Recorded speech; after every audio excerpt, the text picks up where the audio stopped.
Hi everyone, it's Lolita, and if you're new, you already know, welcome to my channel. Subscribe if you want to. Hit the little bell, please. Welcome to the family. I'm telling you, I'm gonna keep it for all the intros. So I am actually uploading right now a beef broccoli video, so I hope you guys enjoy this video, which is the beef broccoli video. It's a recipe. I wouldn't consider it keto just because it's not super low carb, but it is low carb. It's not under 20, like keep it under your 20 for keto, but it is low carb. So if you're low carb and you want to try it, check it out. Hey everybody, so today I'm going to be showing you guys a recipe. I am actually going to make beef and broccoli, and I hope you guys enjoy it. So I'm going to flip the camera over so you guys can see all of the ingredients that I'll be using today. Alrighty everybody, so this is the food that I'll be using today, all the ingredients that I'll be using. So I will be using steak. I will be using 1 pound. I did order 2 pounds in this because I'm going to be splitting it off and using the rest for dinner tomorrow. You could use any kind of steak that you want. A lot of people use flank steak. I kind of just use what's on sale or what I can use for multiple dinners. So I picked up the milanesa, which if you're Mexican, you know what that is. So I'm going to be sectioning these off, use half of it for this recipe and half for tomorrow. And then you can get some minced garlic, or you can use the fresh garlic, the raw garlic. That's totally fine, and you can mince it yourself. I got soy sauce. Instead of brown sugar, I like to add honey to mine, sesame seed oil. Of course, you have your broccoli, and you have ginger that I actually get that fresh, and I'm gonna grate that myself. So here we go, let's start this. So I totally forgot about 2 main ingredients, which you're gonna be using about a cup of beef broth and about 2 tablespoons of your cornstarch. All right, so I just wanted you guys to see the ratio that I used for the garlic and the ginger. So I used about 1/4 of the ginger, and then I literally just had a spoonful of the garlic, and that's what I'm going to be using to be making my sauce. I don't really use measuring, I just kind of go by taste. All right guys, so I'm going to start it. So I already have this going. It's cooling down. I have it on a 4. And I put the pan so it can start. So what I'm going to add to this is just some soy sauce and some cornstarch. And what is this? It is actually my steak. So that's what I'm going to just eyeball it. Just adding enough to coat it. And then we are going to add just a little bit of cornstarch, just enough, you know, to give it a nice little crust.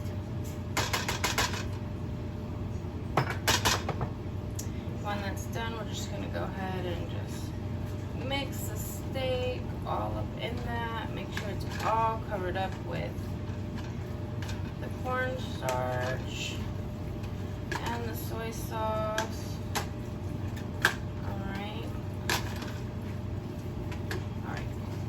So once all of that is all mixed up and coated nicely, we're going to add it to my already hot pan. I'm just going to go ahead and start dropping it in there. Make sure it's in like a very, very thin layer. Very thin layer. That way it can cook evenly. And I like reusing the steak because honestly it just pulls apart very easily. And it's very thin, so it cooks pretty fast, which I like. So you can see that now. So it's in there. My broccoli and all my ingredients. I did add the garlic and the ginger together, and I will be using that to make my sauce. So we're just gonna wait till it browns up in both sides. So we're about halfway there. You can see the meat's browning up pretty good. The reason why you add the cornstarch is so it can give it a nice coat. Nice crunch like you guys want on Panda. After this is done, I'm going to add the broccoli in and take this out and put it back in here. And then I'm gonna start making the sauce. All right, as you can see, they're about done. So I'm about to get ready to take them out. One thing, if you're not very good at cooking just meat in general and it always comes out dry, one thing to remember is don't overcook it, obviously, but putting the cornstarch and the soy sauce is actually going to tenderize it and make it soft more. So if you're one of those people that always cook their meat just a little bit overcooked, it's okay. It's going to come out good because that's why you put the soy sauce and the cornstarch to give it that juice, that extra moist. All right, so my steak is all done. So I'm going to go ahead and scoop it in the same container that I had before. So we're going to go ahead and just scoop all the beef broccoli out. All the steak out. All the steak out. As you can see, this is my first cooking video. I don't know what I'm saying. We're going to scoop it all out. And then we're going to add the remaining oil that I had previously. We're going to go ahead and let that cool. And then we're going to add the broccoli. I'm going to let that cooking up a bit in there. Mix that around. Now, since I don't use like real onions because I didn't have any, or maybe I do, I just didn't feel like actually making it. I added a little bit of oil because I just didn't want them to stick. So we're going to go ahead and move that all around.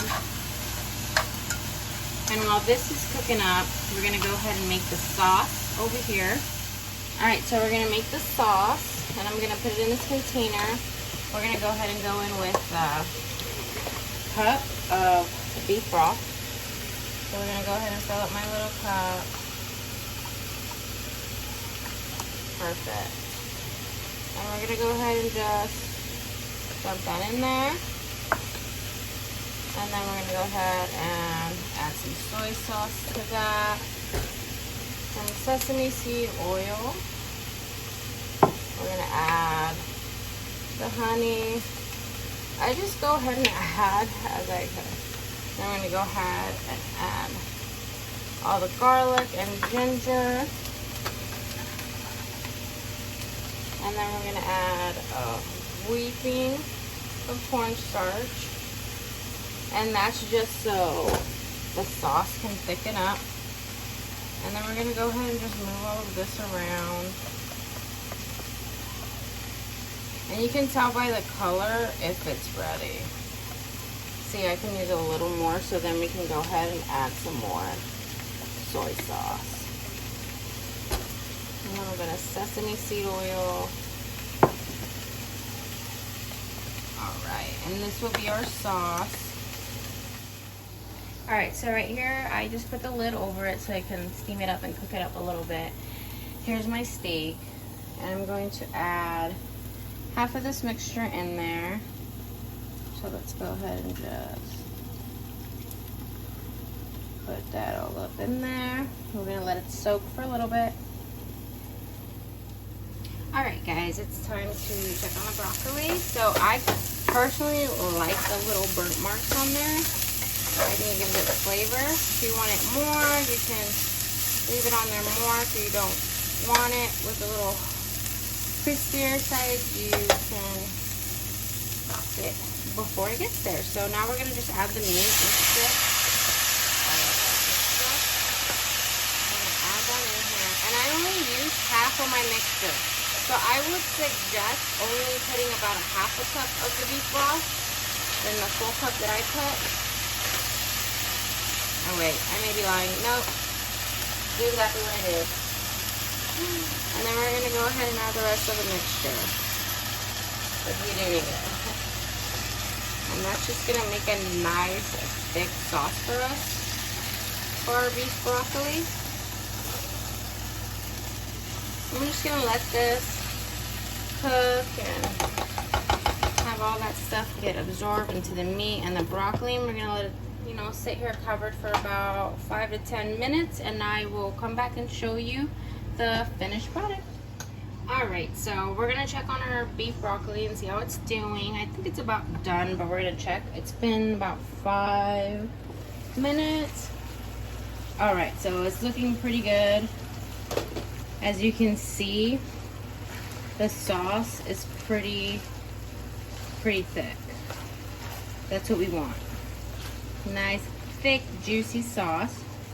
So what we're gonna do is we're just gonna go ahead and turn off the heat. And we're gonna let it rest on there for about another 5 minutes. Okay, so this is the finished product. And for the kids, I actually cook it with rice, white rice or noodles. For my husband and the kids, I don't eat the rice or noodles because I'm on a diet, but I eat the beef and broccoli. So she's gonna go ahead and taste it. Oh, hit me.